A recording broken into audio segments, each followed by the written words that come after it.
எப்பா முனியப்பன் பேசுகிறேன்ப்பா. நீதிமன்றம் கோர்ட்டில் நீ உள்ளே போய் பொட்டினத்தை கட்டுத கம்ப்யூட்டர் பெட்டியை பொட்டினமாக மந்திரத்தை வீசி மந்திரத்தால் கட்டி மந்திரத்தால் தப்பு செஞ்சவனை பூரா தூக்கி கொண்டு வந்து கைலாசத்தில் கம்ப்யூட்டர் பெட்டியில் பக்கத்தில் சிவனும் பார்வதி பக்கத்தில் கம்ப்யூட்டர் பெட்டியில் கணக்கு பாக்கிய சந்தோஷம்ப்பா. எப்பா உன் மவன்கிட்ட ஒருத்தன் விசாரித்தான் ஐயா எந்த ஊர் அப்படின்னு கேட்கான். வயசான மூதாட்டி, அவன் இராணுவத்தில் வேலை பார்த்தவன், மிலிட்ரி வேலை பார்த்தவன்.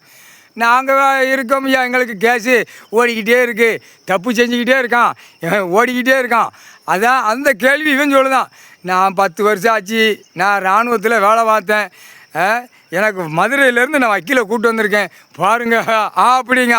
அப்படியா, சரி, அதுக்கு விளக்கம் கேட்காம பாரு அமைதியாக இருந்தான். அதுக்கப்புறம் என்னடா நம்ம தகப்பனை காணும்னு பார்த்தா எட்டி தகப்பன் உள்ள மந்திரத்தால் வீசி உட்காந்து எல்லாம் ஜட்ஜி கோச்சார் ஆணுக்கு மேலே பெண்ணுக்கு மேலே உட்காந்து மந்திரத்தை வீசி கம்ப்யூட்டர் கணக்கை பூரா கட்டி பூரா கணக்கை எடுத்து டெல்லியிலேருந்து போகுது, இங்கிட்டு நெல்லை மாவட்டம் கன்னியாகுமரி வரைக்கும் போகுது. கணக்கு பூரா அப்படியே தோண்டி கடவுள்ரா மைண்டப்பையில் சேட்டை பண்ணாத என்ன, சேட்டை பண்ணாமல் இரு மைண்டப்பை கீழே பூரா சேட்டை. ஒரு நீதிபதியை கூட அவமதிச்சு வச்சுருக்கான். அதுக்கு தான் ஒரு கேண்டிகேப்பு உள்ள கேஸை விரட்டு அந்நேரம் உள்ளே உட்காந்துருக்காரு.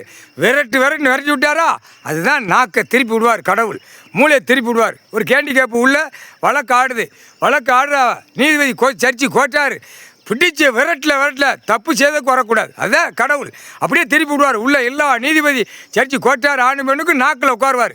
நாக்கில் உட்கார்ந்தவொடனே இப்போ எல்லாவனும் இப்போ மாட்ட போகிறான். இப்போ இந்த கம்ப்யூட்டர் பெட்டி எடுத்துட்டார், கம்ப்யூட்டர் பெட்டியை தூக்கி வச்சிட்டார். இப்போ இங்கேருந்தே நடத்துவார். நடத்தல நாக்கில் சரசில் உட்காருவார். உட்கார்ந்தோன்னே ஒருத்தனுக்கு அடி குடுக்கிற குடுப்பில் தூக்கி துவைச்சி எடுத்து போடுவார். முக்கால் சத்தியம் புரிஞ்சுக்காப்பா. கோர்ட்டு தெற்குபாளையம் ராஜபாளையம் நீதிமன்றம் கோர்ட்டு இப்போ அடுத்து விசாரணைக்கு வரட்டும் அப்படின்ட்டார். இந்த விசாரணை தான் பிடிப்பார். எதிர் தரப்பு புரிதரப்பு இப்போ பிடிக்க மாட்டுறது வழக்கறிஞர்கள் மாட்ட போகிறான். இதுதான் கணக்கு. எதுக்கு வாதாட்டம் பண்ணுத, எதுக்கு வாதாடுத? அப்போ தப்பு செஞ்சவனுக்கு தண்டனையாக நீ வாங்கி கொடுக்கல. சரி, தப்பு செஞ்சு உட்காந்துருக்கான், அவனுக்கு எதுக்கு நீ வாதாடுத? அப்படியே விட்டுட்டு ஓடு.